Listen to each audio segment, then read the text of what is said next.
So student यहाँ तक आपने कॉपी कर लिया होगा।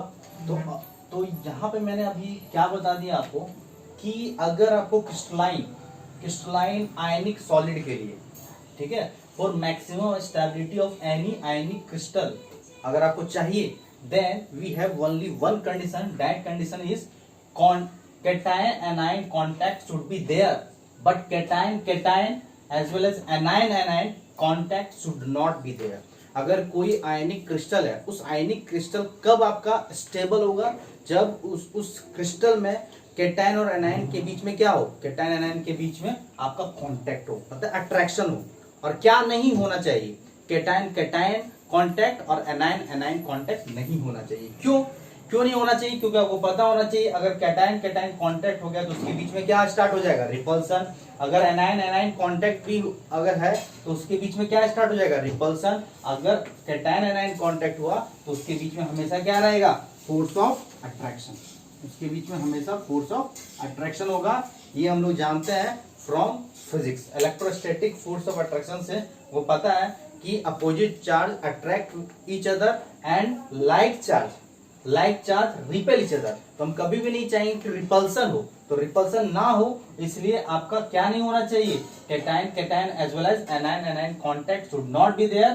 तो क्या होना चाहिए, for maximum stability of any ionic crystal it should be cation anion contact should be there. यहां तक मैंने बात किया था।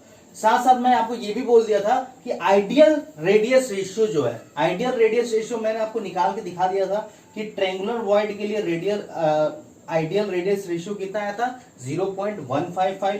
टेट्राहेड्रल वॉइड के लिए आइडियल रेडियस रेशियो कितना आया था, 0.225। ऑक्टाहेड्रल वॉइड के लिए कितना आया था, ideal radius ratio 0.414। And cubical void के लिए आपका आइडियल रेडियस रेशियो आया था 0.732। अगर मान लो कि किसी भी आयनिक क्रिस्टल के लिए रेडियस रेशियो अगर ये सब आता है तो ये कभी भी पॉसिबल नहीं है फॉर स्टेबिलिटी के लिए, for stability of any given ionic crystal it should not be, there should not be ideal radius ratio, it should not be there. Why? ऐसा क्यों? अगर आइडियल रेशियो हो गया तो क्या होगा, तो होगा क्या कि उस आइडियल रेडियस रेशियो होने पे कैटायन एनायन कांटेक्ट भी रहेगा और साथ साथ एनायन कांटेक्ट भी रहेगा। कभी भी कैटायन कांटेक्ट नहीं हो सकता है। कैटायन में कौन जाता है, कैटायन कहां पे जाता है, वॉइड में। और वॉइड कभी भी टच करेगा क्या, किसी भी स्ट्रक्चर में कभी भी वॉइड टच नहीं कर सकता है। और वॉइड पे कौन बैठता है, कैटायन, क्योंकि कैटायन का जनरली साइज एनायन से छोटा होता है। जनरल केस में बात कर रहे हैं, एक्सेप्शनली नहीं बात कर रहे हैं। जनरल केस में हमेशा आपका आयनिक क्रिस्टल में कैटायन जो है एनायन से साइज में छोटा होता है और कैटायन कहां बैठता है, वॉइड में। और कभी भी दो वॉइड आपस में कभी भी टच नहीं करेगा। तो ये तो कभी भी ऐसा कोई केस नहीं है जहां पे कैटायन टच करे। बट ये दो केस तो बिल्कुल हो सकता है, कैटायन एनायन कांटेक्ट भी होगा और एनायन कांटेक्ट भी होगा। और एनायन कांटेक्ट कब होगा, केवल एक ही केस में होगा, जब आपका रेडियस रेशियो आइडियल केस में आ जाए। आइडियल केस ये सब हो तो वहां पे एनायन कांटेक्ट भी होगा और कैटायन एनायन कांटेक्ट भी होगा। अगर आइडियल रेशियो आ गया किसी भी आयनिक क्रिस्टल के लिए तो वो आइडियल रेशियो आने पे क्या वो क्रिस्टल स्टेबल होगा, नहीं होगा, क्योंकि कैटायन एनायन कांटेक्ट तो है, ये तो हमको चाहिए, बट एनायन कांटेक्ट भी आ गया तो एनायन कांटेक्ट क्या करेगा, रिपल्सन, और कैटायन एनायन कांटेक्ट क्या करेगा, अट्रैक्शन। दोनों बात हो रहा है जिसके कारण से ये this system is still unstable. आया समझ में? तो इसी केस पे, इसी पॉसिबिलिटीज पे हम लोग 9 केस बात करेंगे, 9 केस, ठीक है। इसी केस पे हम लोग 9 केस बात करेंगे, क्योंकि जो कि काफी इंपॉर्टेंट है, पूछा जाता है, काफी इंपॉर्टेंट कॉन्सेप्ट है, उसको हम लोग देखेंगे। That is next topic. इसी पे हम लोग लिखेंगे पॉसिबिलिटीज लिखिए, पॉसिबिलिटीज ऑफ रेडियस रेशियो, तो लिखेंगे आप लोग नेक्स्ट टॉपिक करके। यहाँ तो कॉपी कर लिए होंगे आप लोग, तो नेक्स्ट लिखिए। इसी पे छोटा सा टॉपिक और है, पॉसिबिलिटीज ऑफ रेडियस रेशियो। इसमें हम लोग 9 केस देखेंगे, तो लिखेंगे, तो बिता देते हैं। रेडियस रेशियो का ही टॉपिक चल रहा है, पॉसिबिलिटीज, क्या क्या पॉसिबिलिटीज बन सकता है।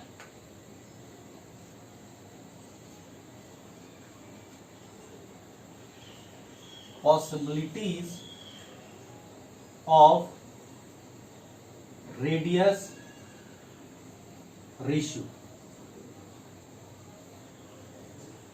उसके बारे में लोग देखते हैं। तो सबसे पहले फर्स्ट केस जो लेंगे, केस 9 केस हम लोग पढ़ेंगे इसमें, जो टोटल 9 केस हो जाएगा।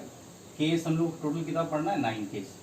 तो हम लोग सबसे पहले केस फर्स्ट देखते हैं, केस फर्स्ट, ठीक है। हमारे लिए सबसे जो फर्स्ट केस है वो देखिए आप लोग, केस फर्स्ट।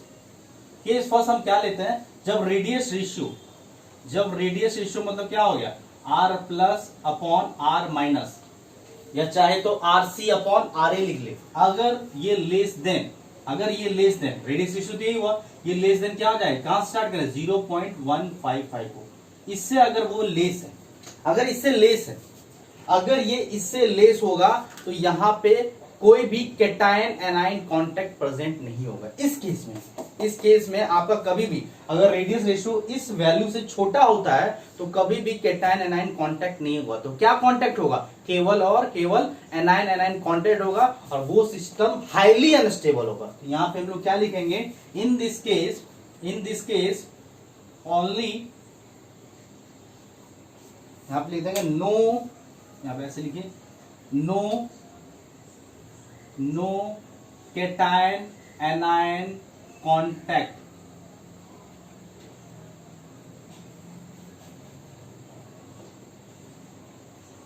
Is there. तो क्या प्रेजेंट है यहां पे, ध्यान रखिएगा। अगर कैटायन एनायन कांटेक्ट, सी से कैटायन, ए से एनायन, ध्यान रखिएगा। सी से हमें पहले ही लिख देते हैं, सी से यहां पर हम लोग क्या लिख रहे हैं, कैटायन, और इसको प्लस से भी रिप्रेजेंट कर सकते हैं, और माइनस से ए से क्या हो जाएगा, एनायन, ध्यान रखिएगा। तो मैंने क्या लिखा कि no cation anion contact is there, but only anion contact is there.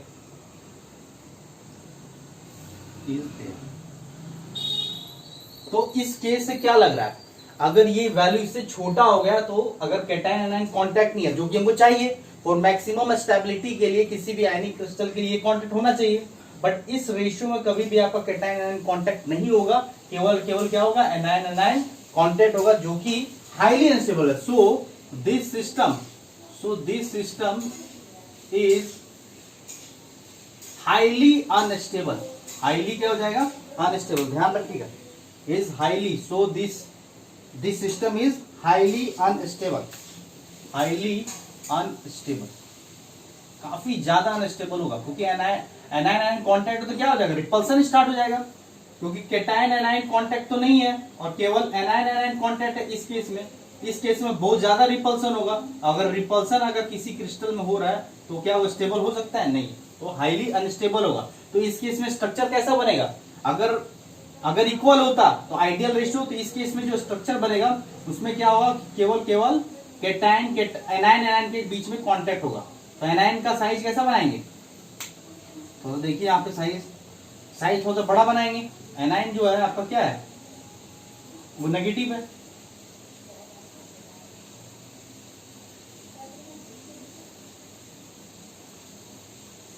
ठीक है, देख रहे हो। और ये सेंटर पे क्या है, ये सेंटर क्या है, ये सेंटर है, ये सब क्या है आपका, नेगेटिव है। यहां से लिख देते हैं ये सब एनायन है, नेगेटिव मतलब एनायन है। बीच में क्या आएगा, बीच में इतना छोटा है कि टच नहीं कर रहा है आपस में।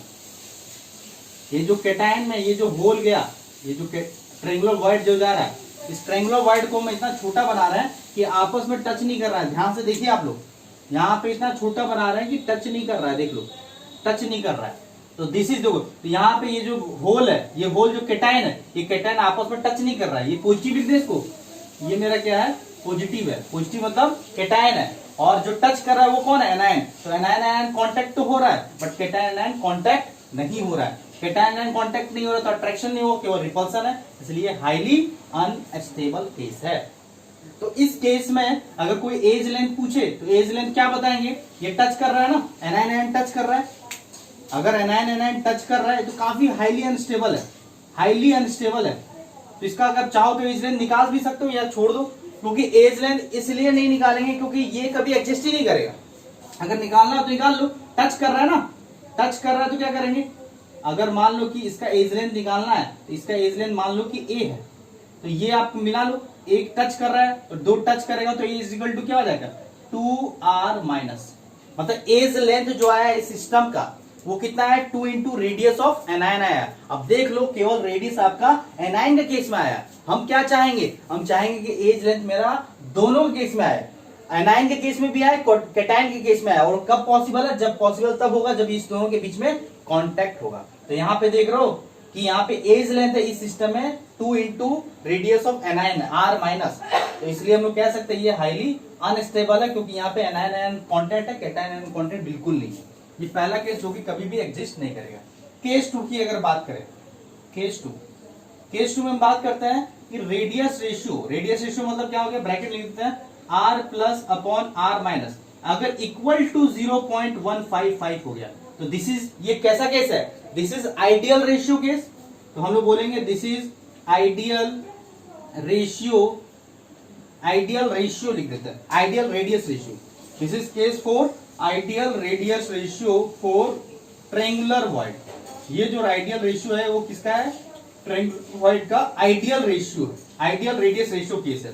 तो ट्रायंगुलर वॉइड में यहाँ पे होगा क्या, यहाँ पे कैटायन एनायन कांटेक्ट भी होगा और एनायन एनायन कांटेक्ट भी होगा। कैटायन कैटायन कांटेक्ट तो कभी नहीं होगा, वॉइड वर्ड आपस में टच करेगा, कभी नहीं करेगा, किसी भी केस में नहीं करेगा। तो इस केस में आपका कैटायन एनायन कांटेक्ट भी होगा और एनायन एनायन कांटेक्ट भी है, तो क्या वो स्टेबल होगा, नहीं, this system is still unstable. वो स्टील क्या है आपका, अनस्टेबल। ये तो हाईली अनस्टेबल है बट वो अनस्टेबल है, क्यों, वहां पे कैटायन एनायन कांटेक्ट भी है और एनायन एनायन कांटेक्ट भी है। तो एनायन रिपल्सन हो रहा है, कैटायन अट्रैक्शन कर रहा है, तो रिपल्सन तो हो रहा है ना, तो क्या पूरी तरीके से वो स्टेबल है क्या, नहीं। तो यहां पे हम लिखेंगे so in this case cation anion as well as anion anion contact both are there, दोनों ही कॉन्टैक्ट प्रेजेंट है, कैटायन एनायन कॉन्टैक्ट भी प्रेजेंट है और एनायन एनायन कॉन्टैक्ट भी प्रेजेंट है। सो हम लोग कह सकते हैं, सो दिस सिस्टम इज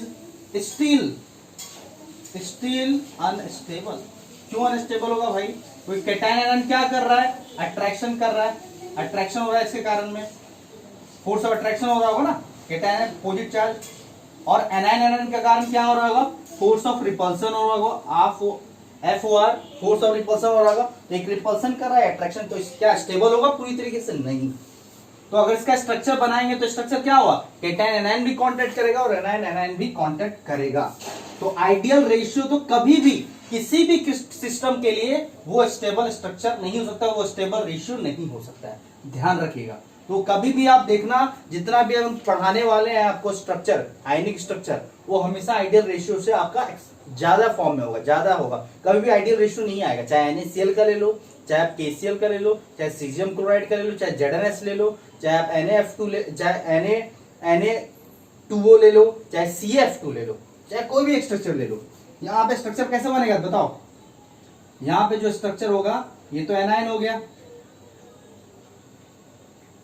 तो ये एनायन हो गया। अब ये जो एनायन है देख लो, ये तो एनायन है, centre to centre, minus minus minus करते हैं, बीच में जो आपका कैटायन है वो आपस में टच कर रहा है, सारे एनायन को टच कर रहा है ना, तो कैटायन एनायन कांटेक्ट भी दिख रहा है यहाँ पे और एनायन एनायन कांटेक्ट भी दिख रहा है, जिसके कारण से वो स्टिल अनस्टेबल है। अगर रेडियस रेशियो निकालना है, इसका भी रेडियस, एनायन एनायन टच कर रहा है, तो रेडियस रेशियो अगर इसका निकालना भी है तो रेडियस रेशियो निकाल सकते हैं। तो कितना आएगा रेडियस रेशियो बताओ, इसका रेडियस रेशियो अगर हम निकालना चाहें तो एज लेंथ क्या हो जाएगा, 2 into radius of r minus, यही तो होगा। ये भी मतलब रेडियस रेशियो चाहे इस केस का ले लो, चाहे एज लेंथ आप इस केस में ले लो, दोनों केस में सेम आएगा, क्योंकि इसमें भी एनायन टच कर रहा है, यहाँ भी एनायन टच कर रहा है, तो एनायन टच करेगा, दो टचिंग का एज लेंथ कैसे निकालोगे, अगर एज लेंथ निकालना है, अगर इसका ही निकालना है, इसका अगर मिला दोगे ये सिस्टम को, सेंटर को, तो ये भी देख लो r माइनस, ये भी r माइनस, ये भी r माइनस, ये भी r माइनस, ये भी r माइनस, ये भी r minus, edge length 2r minus. यहाँ भी आप सेंटर टू सेंटर मिला दो आप, तो क्या होगा, सभी में देख लो इक्विलेटरल ट्रायंगल बन जाएगा, तो यहाँ भी 2r minus, but as length निकाल तो दी है, बट ये आपका अनस्टेबल केस के लिए है। आया समझ में। तो ये कभी भी दोनों केस कभी भी एग्जिस्ट नहीं कर सकता, बट पूछा जा सकता है आया समझ में? तो थर्ड केस क्या हो जाएगा? थर्ड केस हो जाएगा 0.155 से greater than radius ratio less than 0.225, 225 से कम और इससे ज्यादा होगा, वो ज्यादा स्टेबल होगा। आया समझ में? कॉपी कर लिए, आगे बढ़े, चलिए।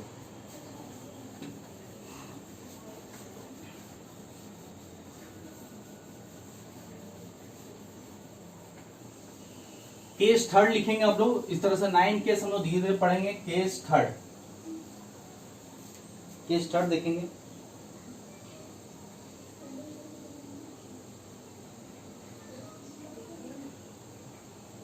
देखिए केस थर्ड, इसमें क्या केस हो जाएगा? 0.155 से less than radius ratio, less than, ये क्या हो जाएगा? Greater than, radius ratio is greater than 0.155 is greater than less than 0.225।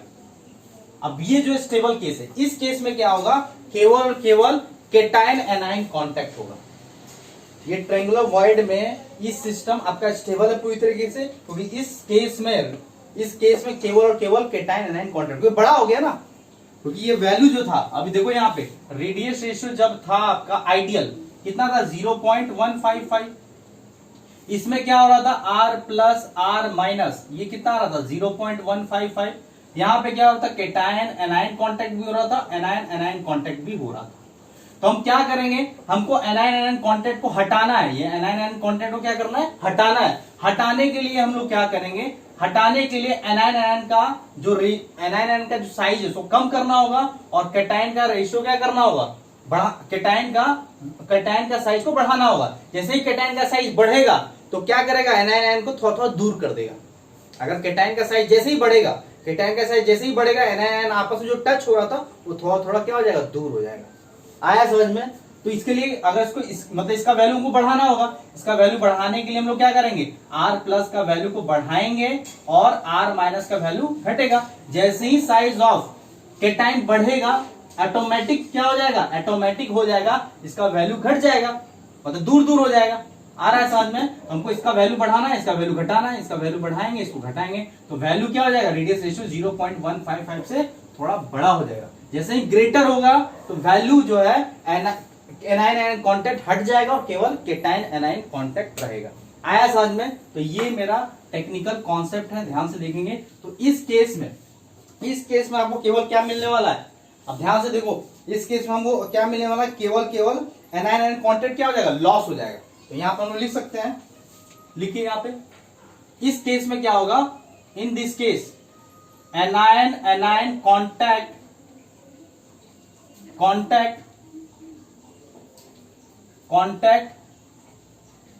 anion and contact will lost and only cation anion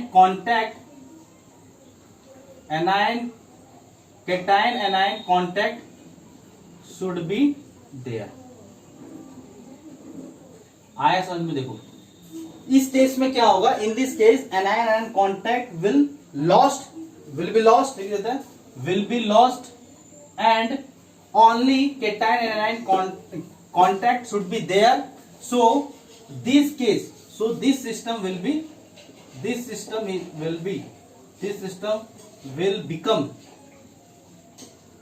become stable, और इस तरह से ये स्टेबल हो जाएगा। मतलब यहाँ पे केवल और केवल क्या होगा? एनायन एनायन कांटेक्ट हट गया और केटायन एनायन कांटेक्ट रह जाएगा। आया समझ में? तो कैसा रहेगा बताओ? देख लो, ये मेरा एनायन हो गया, ये मेरा देख लो, यहाँ पे पहले बना देते हैं केटायन को,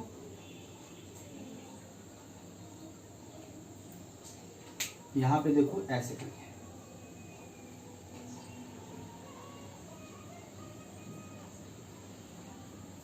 देख रहे हो?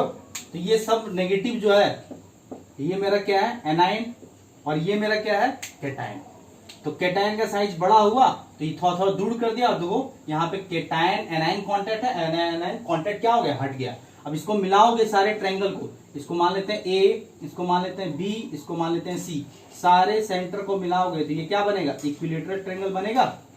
अब इस ट्रायंगल को बाहर ले लेते हैं, इस ट्रायंगल को बाहर ले लेंगे तो देखो A बी और सी इक्विलेटरल ट्रायंगल बना, तो हम क्या करते हैं यहां से बी से हम एक परपेंडिकुलर ड्रॉ कर देते हैं। हम लोग बी से क्या करते हैं, परपेंडिकुलर ड्रॉ कर देते हैं डी। ठीक है, क्यों ड्रॉ किए, क्योंकि हमको एज लेंथ निकालना है इस सिस्टम का, एज लेंथ निकालना बहुत इंपॉर्टेंट है। ठीक है, अब एज लेंथ निकालना है हमको, तो हम क्या करते हैं, पहले हम लोग देखो बी सी जो है, बी सी हमको पता नहीं है, बी सी हमको पता नहीं है, बट हम लोग क्या करते हैं, बीसी हमको पता नहीं है, डीसी 90 डिग्री, ये 30 डिग्री हो गया क्योंकि 60 है ना, सारा इक्विलेटरल ट्रायंगल है, एबीसी क्या इक्विलेटरल ट्रायंगल, तो ये 30 हो जाएगा, ये 30। हमको क्या करते हैं, बीसी निकाल लेते हैं, या हम लोग बीडी निकाल लेते हैं इन टर्म्स ऑफ बीसी। हम लोग क्या करते हैं, हम लोग निकाल लेते हैं, हम लोग एज लेंथ ए मान लेते हैं, एज लेंथ क्या करते हैं इसका, हम लोग एज लेंथ ए मान लेते हैं, दिस इज एज लेंथ ए मान लेते हैं, इक्विलेटरल ट्रायंगल का एज लेंथ कितना ए, तो ये मेरा ए है, तो हम क्या करते हैं cos 30 लगा देते हैं। तो जैसे ही cos 30 लगाओगे तो cos 30 क्या होता है, b बाई एच, तो b बेस कौन हो गया, बेस देखो ये 30 है तो ये परपेंडिकुलर हो गया, ये 30 है तो ये परपेंडिकुलर, और ये आपका क्या हो जाएगा 90 के अपोजिट हाइपोटेनस, तो बेस कौन सा हो गया bd, तो bd अपॉन आपका बेस हो गया a। अब cos 30 कितना होता है, √3/2, ये हो गया bd अपॉन a, मतलब BD इज इक्वल टू कितना हो गया, √3/2 इंटू ए। अब ये BD निकल गया, अब जैसे ही BD निकल गया तो इसमें एक सेंट्रोइड भी तो होगा, अब सेंट्रोइड हम मान लेते हैं, जो भी सेंट्रोइड है, ये सेंट्रोइड तो इसी बीच में आएगा, ये सेंट्रोइड, अब ये सेंट्रोइड का नाम ले लेते हैं ई।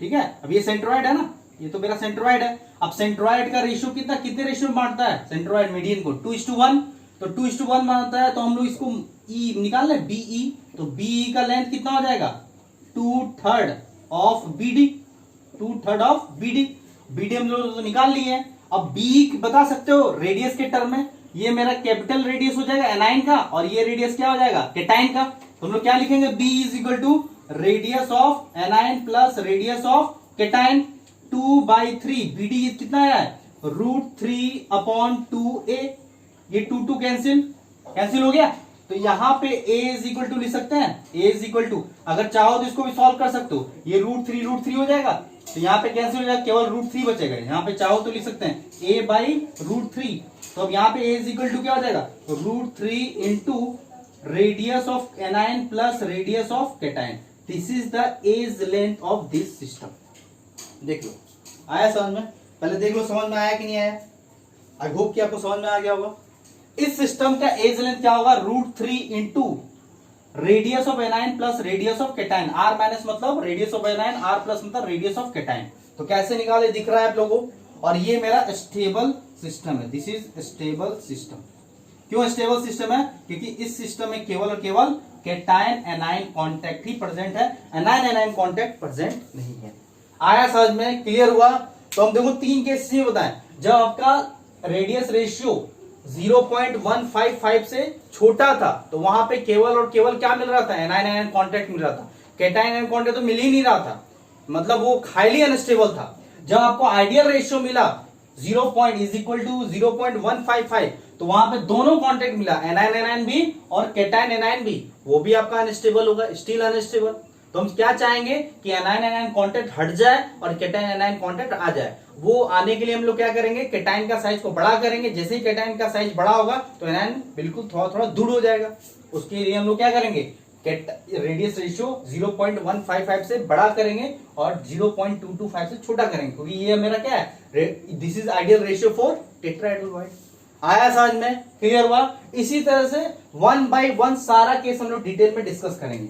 आया समझ में, पूछा भी जा सकता है, आपको दे देगा, इस पे क्वेश्चन भी पूछ लेगा। केटाइन एनाइन का दे दिया मान लो कि इस केस में, और ये बोला कि इसके रेंज में, तो बताओ एज लेंथ क्या होगा, और रेडियस दे देगा एनाइन और केटाइन का, तो बताओ what is the edge length of this system. तो इस तरह का क्वेश्चन पूछा जा सकता है। आया समझ में। केस 4 लिखेंगे, केस 4 क्या हो जाएगा बताओ, केस 4 इस बार हो जाएगा आपका when radius ratio is equal to 0.225। अब तो देख लिए ना, हम लोग 1 by 1 कर रहे हैं। अगर मान लो केस नंबर 4 पे अगर हम देख लें, केस नंबर 4 देख लीजिए, क्या हो जाएगा केस नंबर 4, कि अगर रेडियस रेशियो अगर आपका 0.225 आया, तो ये किसका है, this is ideal radius ratio, this is ideal radius ratio for tetrahedral void. क्या याद है आपको ये वैल्यू किसका निकाले थे? टेट्राहेड्रल वॉइड का। और ये this is ideal radius ratio. इस आइडियल रेशियो से हम लोग कह सकते हैं अगर ऐसा किसी आयनिक क्रिस्टल का रेडियस रेशियो आया तो this is ideal radius ratio for tetrahedral void. और इस केस में हम लोग कह सकते हैं कि यहाँ पे केटायन एनायन कांटेक्ट भी प्रेजेंट होगा एंड साथ साथ एनायन एनायन कांटेक्ट भी प्रेजेंट होगा। ठीक है, for this case we can say cation anion as well as क्या बोल सकते हैं? Cation anion and anion anion contact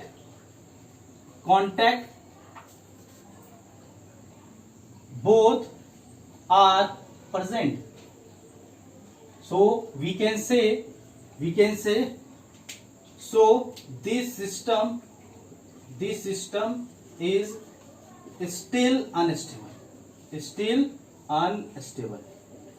आया समझ में? क्योंकि केटायन एनायन कांटेक्ट तो अट्रैक्ट करेगा, this is force of attraction के लिए रिस्पॉन्सिबल है और this is force of repulsion के लिए रिस्पॉन्सिबल है। तो दोनों आ गया ना। रिपल्सन तुम बिल्कुल नहीं चाहते हैं, हमेशा अट्रैक्शन होना चाहिए तभी आपका स्टेबल होगा, तो स्टिल अनस्टेबल। तो इस केस में एज लेंथ कैसे निकालेंगे? अब आपको पता है टेट्राहेड्रल वॉइड कहां बनता है?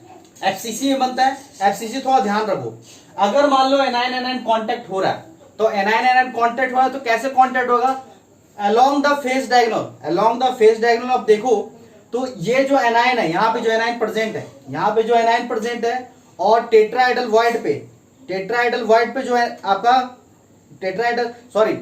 फेस सेंटर कॉर्नर और नीचे वाला कॉर्नर, एक फेस पे बात करते हैं। ये मेरा फेस है, ये मेरा फेस डायगोनल है। तो फेस डायगोनल में दो कॉर्नर वाला फेस सेंटर आ गया, एनायन बैठेगा और फेस सेंटर पे भी एनायन बैठेगा, आएगा ना। फेस सेंटर में एफसीसी में कहां बैठता है? एनायन ही बैठेगा, बड़ा साइज है तो एनायन कहां बैठेगा? 8 कॉर्नर में बैठेगा और 6 फेस सेंटर पर बैठेगा। तो अगर अलोंग वन फेस डायगोनल देखें तो अलोंग वन फेस डायगोनल दो कॉर्नर पे एनायन और एक आपका face centre, along the face diagonal सारा एनायन आपस में क्या करेगा? टच करेगा। तो बताओ एज लेंथ कितना होगा फेस डायगोनल का? अगर एज लेंथ उस क्यूब का ए बोल दिए तो फेस डायगोनल का लेंथ होता है in terms of A √2a। तो √2a इज इक्वल टू क्या ले सकते हैं? इसका r, इसका 2r माइनस और इसका भी r माइनस, तो कितना हो गया? 4r माइनस हो गया। तो हम डायरेक्ट लिख दें सीधा, आपको ध्यान होगा तो हम सीधा डायरेक्ट लिख देते हैं। एज लेंथ इस केस में जो होगा, इस सिस्टम में edge length is equal to जो हो जाएगा √2a इज इक्वल टू क्या हो जाएगा? √2a is equal to direct लिख देते हैं √2a is equal to 4r minus, direct लिख देते हैं। समझ में आ रहा है? r माइनस इस कॉर्नर के लिए, उस नीचे वाले के लिए भी r माइनस और यहाँ पे जो फेस सेंटर है उसके लिए क्या हो जाएगा?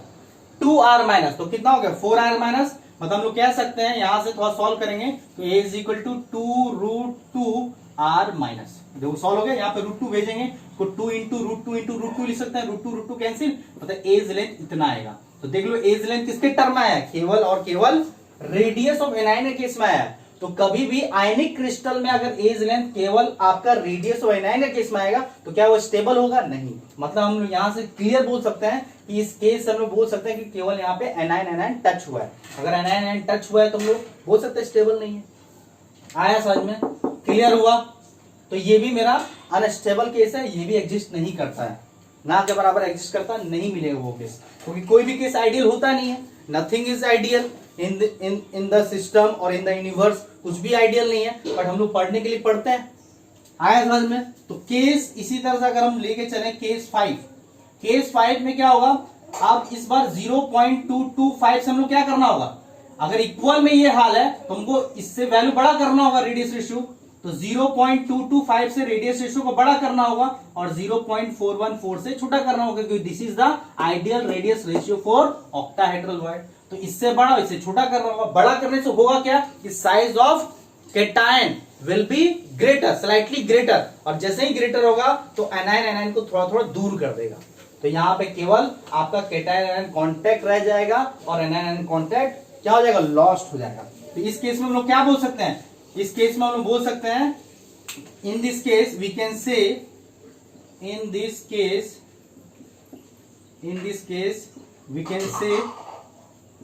we can say only cation anion contact should be there,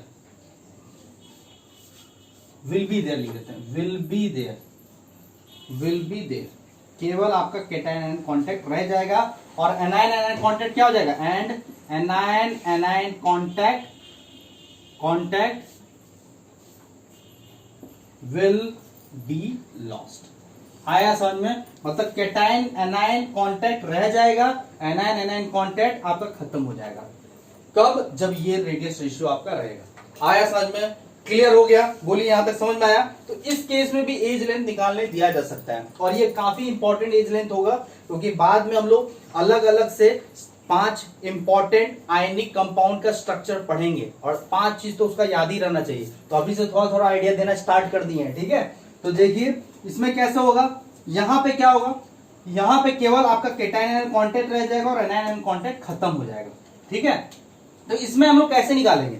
तो अब देखो यहां पे क्या होगा, केवल अब ध्यान से देखो, यहां पे टेट्राहेड्रल वॉइड क्या कर रहा है, tetrahedral void anion anion contact को क्या कर दे रहा है, खत्म कर दे रहा है, मतलब दूर कर दे रहा है। अब कोई एनायन एनायन कॉन्टैक्ट नहीं बचा इस केस में, केवल केटाइन एनायन कॉन्टैक्ट बचा है। अब बताओ टेट्राहेड्रल वॉइड कहां रहता है, what is the location of tetrahedral void? Along the body diagonal. Along the body diagonal में कहां बनता है आपका, अगर ये बॉडी डायगोनल है, एक यहां पे बनेगा और एक आपका यहां बनेगा, तो आपका अलोंग द बॉडी डायगोनल बनता है। और कॉर्नर से कितने डिस्टेंस पे रहेगा बताओ, कॉर्नर से कितने डिस्टेंस पे रहता है टेट्राहेड्रल वॉइड, पता है आपको? ये पता होना चाहिए। देखिए अगर बॉडी डायगोनल का अगर लेंथ आपका √3a है तो बताओ सेंटर से कॉर्नर का लेंथ क्या होगा बॉडी डायगोनल में, √3a/2, और उसका भी आधा कर दो क्योंकि टेट्राहेड्रल वॉइड उसका भी आधा लोकेशन में बनता है।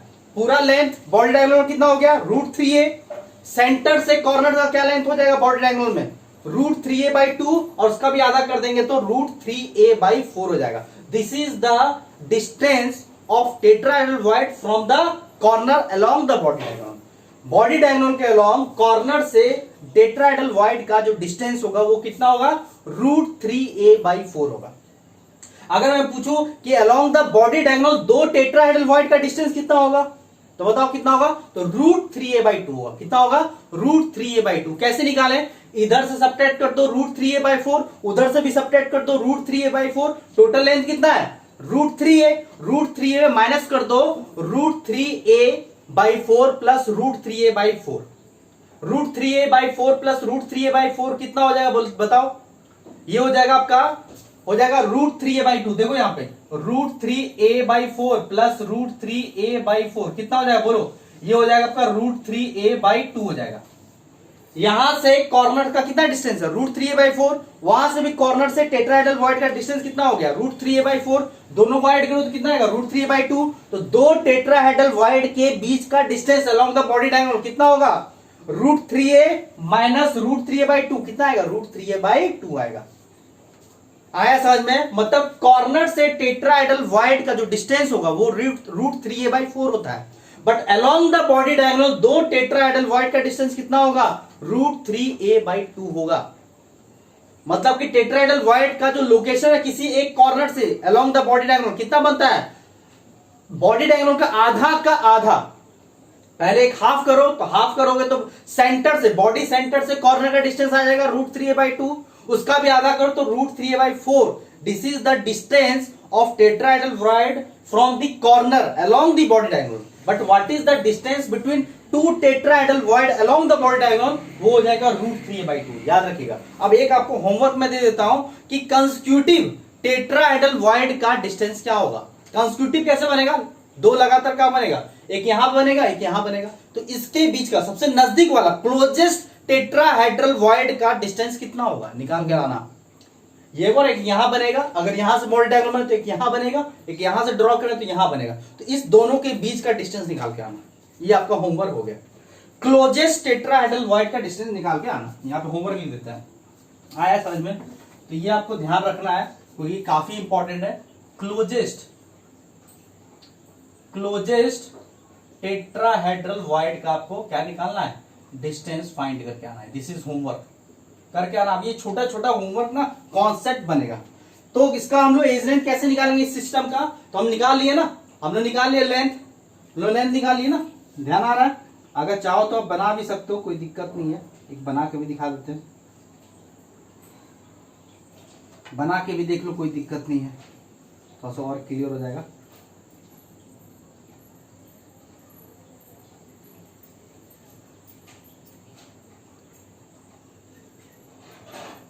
ठीक है, अब यहां पे, अब देखिए यहां पे क्या होगा। अगर मान लो ये बॉडी डायग्राम बनाए, बॉडी डायग्राम, इसका एज लेंथ हम मान लेते हैं, इसका एज लेंथ हम लोग मान लिए। ठीक है, ये मेरा जो बॉडी डायग्राम का जो डिस्टेंस है वो कितना होता है, √3a होता है। ये मेरा बॉडी सेंटर है, this is body centre. Body centre से अगर लेंथ में पूछ लूं, बॉडी सेंटर से लेंथ कितना होगा, √3a/2 होगा। कितना होगा, √3a/2। और इसका भी अगर आधा कर दे, यहां पे कहीं पे टेट्राहेड्रल वर्ड बनता है, यहां पे क्या बनेगा, टेट्राहेड्रल वर्ड। इसका अगर डिस्टेंस पूछूंगा तो ये डिस्टेंस कितना हो जाएगा, इसका भी आधा कर दो, √3/2 का। इतना हो गया √3a, इतना हो गया √3a/2, इतना हो जाएगा √3a/4।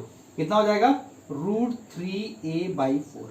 अब देखो यहां पे ध्यान से, अब देखोगे थोड़ा सा, देखो यहां पे एनाइन है, यहाँ पे एनाइन, यहाँ पे एनाइन, यहाँ पे एनाइन, यहाँ पे एनाइन, यहाँ पे एनाइन, यहाँ पे और यहाँ पे एनाइन। फेस सेंटर पे भी एनाइन होगा क्योंकि हम बना रहे हैं फेस सेंटर पे। यहाँ भी एनाइन, यहाँ भी एनाइन, यहाँ पे और एक सामने होगा, एक फ्रंट होगा जो दिख नहीं रहा है। ठीक है, तो ये जो टेट्राहेड्रल वॉइड है, टेट्राहेड्रल वर्ड्स तीनों फेस सेंटर और एक कॉर्नर को भी टच कर रहा होगा। यहाँ जो टेट्राहेड्रल वर्ड बन रहा है वो तीनों फेस सेंटर और उस कॉर्नर को भी टच कर रहा होगा। तो आपस में टच हुआ ना, वो टच हमको पता चल गया कितना आया, √3a/4 आया। और वो दोनों आपस में टच कर रहा है, तो हम लोग रेडियस के केस में कैसे लिखेंगे, radius of anion plus radius of cation. Tetrahedral word क्या है, केटाइन ही आ जाएगा ना, केटाइन आप टेट्राहेड्रल वर्ड पे करोगे, डालोगे। ठीक है, तो ये आ गया। तो a इज इक्वल टू क्या आ जाएगा, एज लेंथ आ जाएगा 4/√3। कितना आ जाएगा, 4/√3 into r minus plus r plus. This is the edge length for this system. और ये काफी इंपॉर्टेंट है क्योंकि ये जो एज लेंथ आने वाला है वो 3 कंपाउंड का आएगा, जो कि आपका कौन कौन सा आने वाला है, जिंक सल्फाइड, Na2O और CaF2, जो काफी इंपॉर्टेंट है। ये तीनों के लिए एज लेंथ यही आने वाला है। यहां पे क्या हो जाएगा, this is radius of sulphide, this is radius of zinc ion, यहां पे हो जाएगा radius of sodium ion, this is radius of oxide ion, this is radius of calcium और रेडियस ऑफ फ्लोराइड आ जाएगा। आया समझ में, क्लियर हो गया। तो हम आपको केस 5 बताएं, 4 केस बच गया, 4 केस कौन सा बच गया। अब जो आएगा नेक्स्ट केस हम बताते हैं, केस नंबर जो आपका आएगा 6, वो क्या आएगा, radius ratio is equal to 0.414।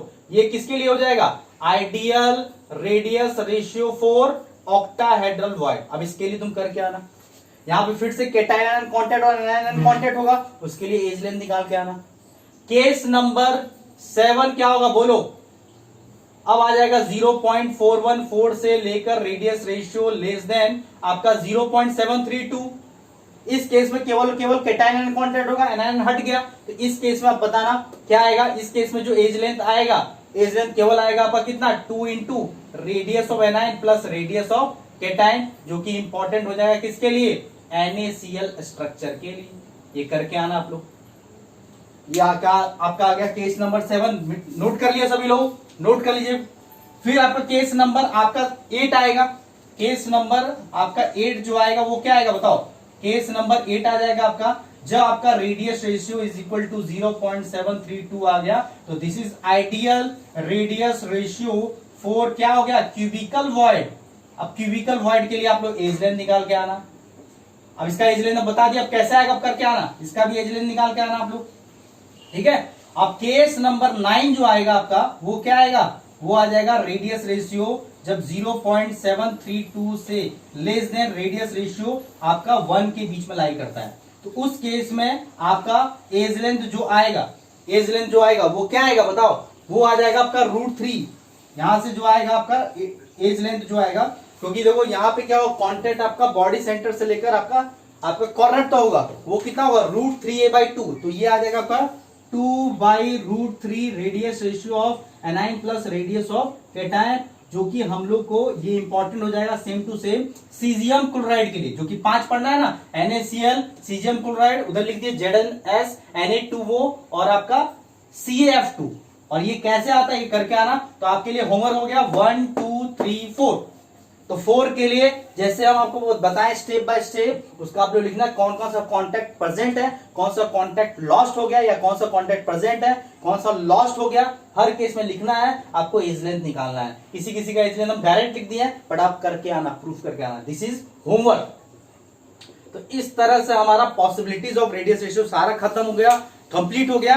अब हम 1 बाय 1 इंपॉर्टेंट आयनिक क्रिस्टल का स्ट्रक्चर के बारे में डिस्कस करेंगे, जो कि आपको डायरेक्टली याद रखना है, क्योंकि उस डायरेक्टली याद करने से होगा क्या, उससे रिलेटेड जो भी न्यूमेरिकल्स एग्जाम में आएगा या आया हुआ है वो आपका इजीली सॉल्व हो जाएगा। जैसे NaCl रॉक सॉल्ट स्ट्रक्चर बोलते हैं या हैलाइट स्ट्रक्चर भी बोलते हैं, उसका एज लेंथ, उसका कोऑर्डिनेशन नंबर, उसका coordination number of chloride, coordination number of sodium ion, या उसका फॉर्मूला यूनिट, ठीक है, उसका Z, ठीक है, उसका एज लेंथ, उसका रेडियस रेशियो कितना आता है, वो सारा कुछ हम लोग 5 चीज, हर एक का चीज निकालेंगे। ठीक है, तो हम लोग को 5 क्या क्या पढ़ना है, जो सबसे इंपॉर्टेंट है वो 5 आपका सीजियम क्लोराइड है, NaCl है, और आप जिंक सल्फाइड, और आपका Na2O और एक CaF2, जो हम लोग नेक्स्ट क्लास में कंटिन्यू करेंगे। आया समझ में? तो यहाँ तो कॉपी कीजिए, रिवाइज कीजिए, और नेक्स्ट क्लास में हम लोग कंटिन्यू करते हैं। ठीक है, तो आज के लिए थैंक यू।